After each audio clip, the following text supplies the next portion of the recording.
Бишкеке началось строительство центра гемодиализа и трансплантации органов. Прошла церемония закладки капсулы. Смотрим, как это было.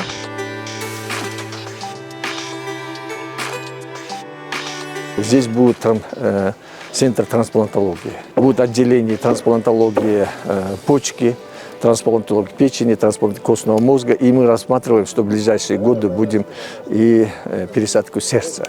Для этого тоже сразу строим здание. И здесь рядом была у нас большая двухэтажное здание. Уже начался ремонт. Здесь будет отделение нефрологии, реабилитационный центр после трансплантации и гемодиализный центр.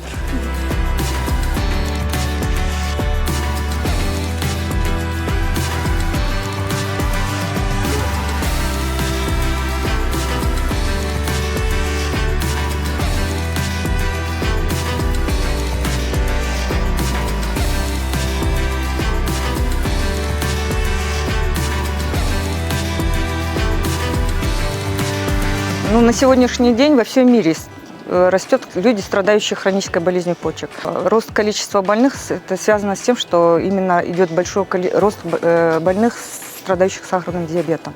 К сожалению, по примерным подсчетам, в ближайшие 5-10 лет, если на сегодняшний день у нас имеется около 3500 больных, нуждающих в хроническом программном гемодиализе, в ближайшие 5-10 лет их количество составит около 12 тысяч.